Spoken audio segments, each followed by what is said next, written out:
Yahobu, Bapak Ibu Pendeta, Sinenge, Majelis dan warga Gereja Amin, ini adalah channel YouTube Sinode Gereja Amin. Karena itu, bagi yang mencintai Gereja Amin, tontonlah, subscribe, like, dan bagikan. Gereja Amin yang tangguh, mandiri, dan peduli.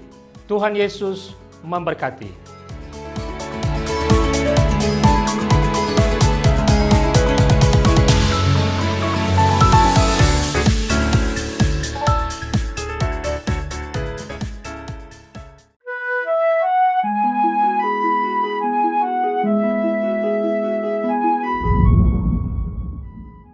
Sahabat JKB yang dikasihi Tuhan, salam sejahtera untuk kita semua.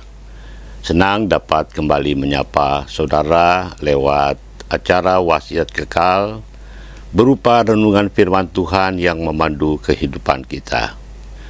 Saya Pendeta Emeritus Mulia Warubu dari GKI Tubagus Angke.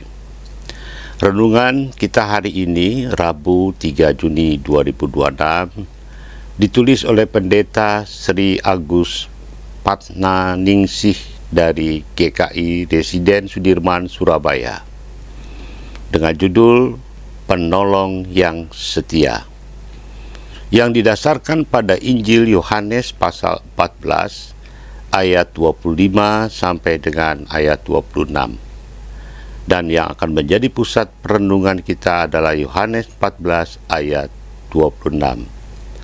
Sebelum kita membaca Alkitab dan merenungkan firman Tuhan, marilah kita berdoa. Ya Tuhan, biarlah kami dibantu ketika kami membaca firman Tuhan dan juga merenungkannya di dalam hidup kami. Semoga Roh Kudus menolong kami. Amin.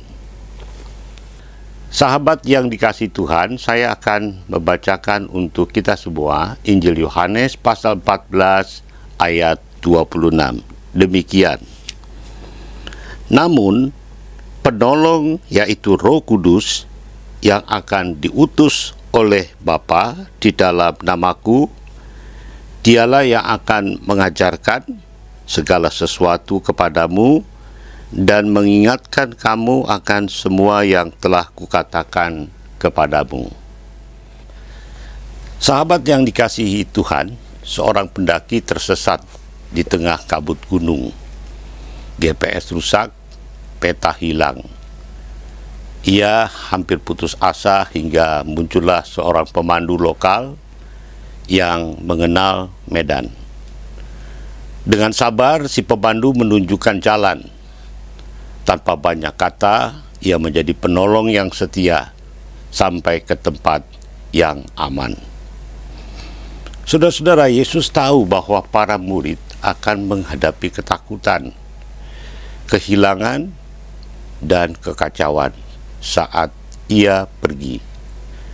Dalam Yohanes pasal 14, Yesus sedang menenangkan hati muridnya di ruang perjamuan terakhir. Ia berjanji, Bapa akan mengutus penolong dengan namaku, yaitu Roh Kudus. Ayat 26 menyoroti dua peran utama Roh Kudus, yaitu mengajar dan mengingatkan. Sesungguhnya Roh Kudus tidak hanya menemani, tetapi juga menghidupkan firman Tuhan dalam diri kita. Ia berbicara melalui hati nurani, melalui firman, melalui doa, dan bahkan dalam keheningan sekalipun. Ia setia, menolong, dan menuntun kita pada kebenaran itu. Roh Kudus adalah penolong yang tinggal di dalam diri kita. Ia tidak hanya memberi penghiburan, tetapi juga mengarahkan dan menguatkan kita dalam kebenaran. Dalam kelemahan kita, Roh Kudus memberi kekuatan untuk tetap setia dan sabar. Sahabat, marilah kita menghargai kehadiran Roh Kudus dengan taat mendengarkan dan melakukan tuntunannya.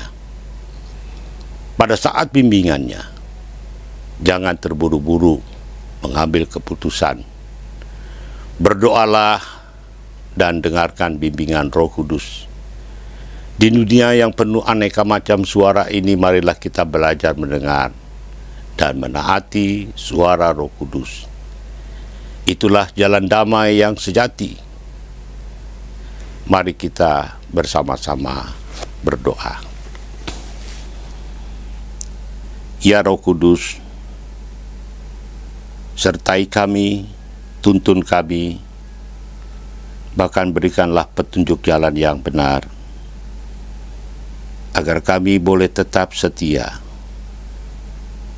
melakukan apa yang Tuhan kehendaki dalam hidup.